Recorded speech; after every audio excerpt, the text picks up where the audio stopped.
Bismillahirrahmanirrahim. Assalamualaikum warahmatullahi wabarakatuh. Alhamdulillah, salatu wassalamu ala Rasulillah Muhammad ibnu Abdillah wa ala alihi wa sahbihi wa mawalah, amma ba'd. Jamaah Masjid At-Taubah Susan, Korea Selatan yang dimuliakan Allah Subhanahu wa taala, puji dan syukur kita panjatkan kehadirat Allah Subhanahu wa taala. Semoga Allah Subhanahu wa taala selalu menjaga lisan kita dari ghibah, dari dusta, dari namimah, sehingga puasa kita menjadi puasa yang berkualitas. Salat dan salam selalu tercurahkan kepada junjungan kita baginda Rasulullah sallallahu alaihi wasallam. Semoga kita semua kelak bisa mendapatkan syafaat daripada Rasulullah sallallahu alaihi wasallam dengan kita berusaha untuk menjaga lisan kita.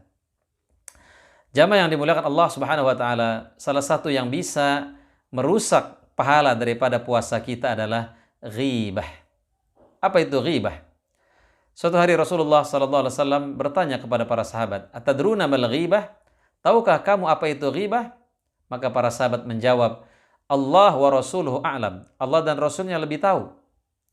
Kemudian Rasulullah menjelaskan, ghibah itu adalah dzikruka akhaka bima yakrah. Menyebutkan tentang saudaramu yang dia tidak suka kalau dia mendengarnya. Maka ghibah itu, kalau dia fakta, dia menjadi ghibah. Kalau tidak fakta, maka dia menjadi sebuah kedustaan. Dalam sebuah riwayat dikatakan, andai ghibah itu membatalkan puasa, maka pastinya puasa kita tidak ada yang sah. Karena begitu beratnya memang menjaga lisan ini.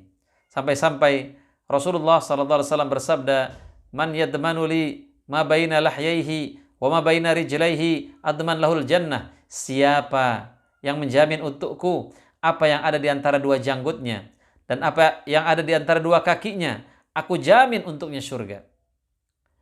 Jamaah yang dimuliakan Allah Subhanahu wa taala.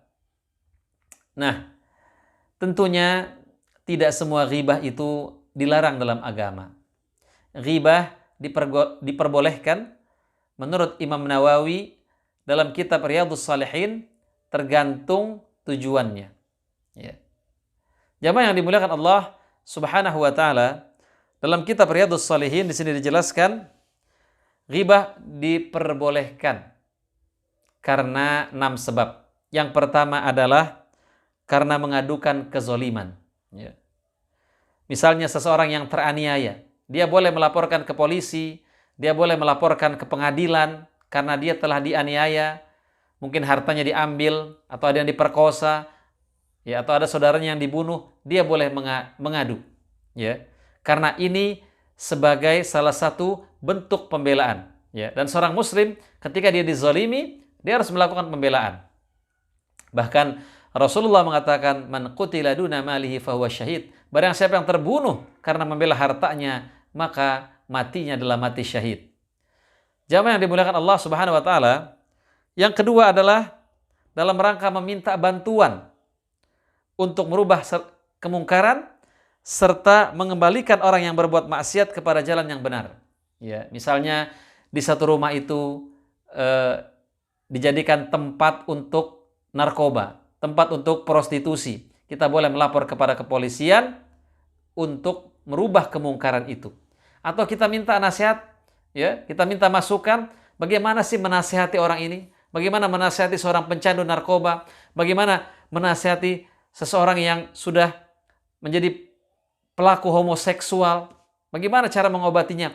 Kita boleh, ya, bercerita tentang dia dalam rangka tadi untuk merubah kemungkaran atau mengembalikan orang yang berbuat maksiat itu kepada jalan yang benar, ya. Karena itu menjadi tugas kita semua, ya. Kata Nabi, seseorang mendapatkan hidayah lewat tanganmu itu lebih baik daripada engkau mendapatkan seseorang mendapatkan hidayah lewat tanganmu, pahalanya itu lebih baik daripada onta merah, ya. Jamaah yang dimuliakan Allah Subhanahu wa taala, kemudian ghibah yang ketiga dalam rangka meminta fatwa, ya. Misalnya seseorang bertanya kepada ulama, kepada mufti, misalnya, ayah saya telah melakukan kezoliman seperti ini, suami saya telah memukul saya, istri saya telah selingkuh, maka bolehkah saya melakukan seperti ini? Bolehkah saya menceraikan dia? Atau bolehkah saya meminta cerai? Ya, suami saya tidak menafkahi saya selama 3 bulan, selama 1 tahun. Bolehkah saya menceraikan? Bolehkah saya minta cerai? Nah, jamaah yang dimuliakan Allah Subhanahu wa taala, ini boleh. Ya. Karena kalau tidak kita sampaikan, bagaimana seorang mufti itu bisa memberikan fatwanya? Yang penting kita menyampaikannya itu kepada orang yang mengerti. Jangan sampai kita curhat kepada orang yang tidak mengerti. Akhirnya apa? Permasalahan menyebar, tetapi tidak ada solusi. Hati-hati. Kita punya masalah dengan suami, kita punya masalah dengan istri. Jangan sampai curhat kepada orang yang tidak mengerti permasalahan. Walaupun kepada teman sekalipun. Kenapa? Salah-salah curhat nanti bisa menambah masalah. Curhatlah kepada orang yang mengerti. Fas'alu ahla dzikri in kuntum la ta'lamun. Tanya pakarnya, tanya ahlinya kalau kamu tidak tahu. Kemudian, sahabat yang dimuliakan Allah Subhanahu wa taala, yang keempat, ghibah diperbolehkan untuk mengingatkan kaum muslimin daripada perbuatan jeleknya. Ya.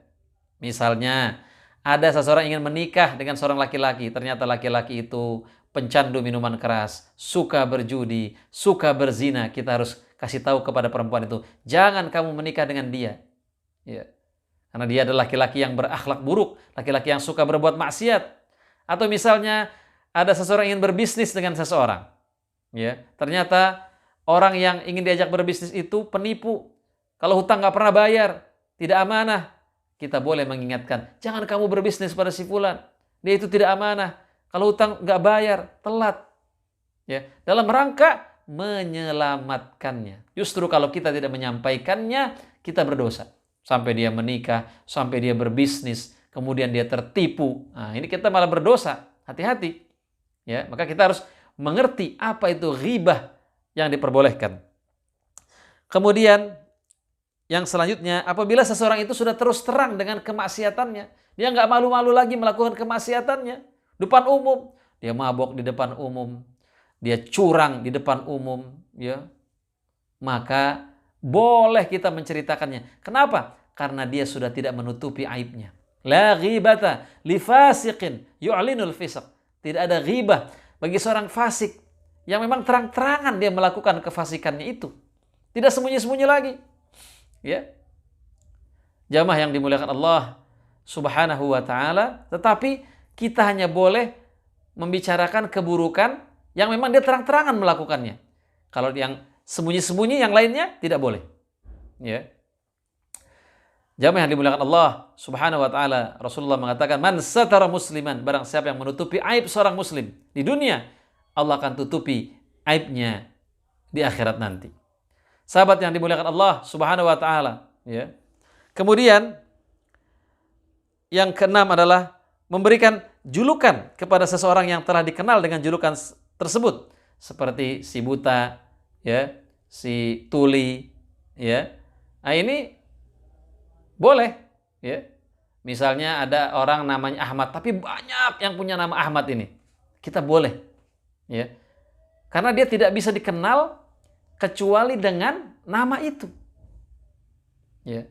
Tetapi kalau dia bisa dikenal dengan sebutan-sebutan yang baik, kita sebagai seorang muslim harus memanggilnya dengan panggilan-panggilan yang baik, ya. Sebagai seorang muslim kita dilarang memberikan laqab, nama panggilan, ya, dengan nama panggilan yang buruk. Ya, sebagaimana Rasulullah SAW, ya, Umar disebut dengan Al-Faruq, ya kan? Kemudian Abu Bakar As-Siddiq, Utsman, ya, Zunnurain, ya, yang memiliki 2 cahaya. Jadi panggilan-panggilan yang baik, ya. Nah, jamaah yang dimuliakan Allah Subhanahu wa taala, mungkin itu saja yang bisa saya sampaikan. Kurang lebihnya mohon maaf. Mudah-mudahan Allah menjaga puasa kita dari ghibah, gosip, membicarakan keburukan orang lain, dari fitnah, sehingga Allah Subhanahu wa taala menerima puasa kita. Mungkin itu saja yang bisa saya sampaikan. Kurang lebihnya mohon maaf. Akhirul kalam aqulu lakum. Wassalamualaikum warahmatullahi wabarakatuh.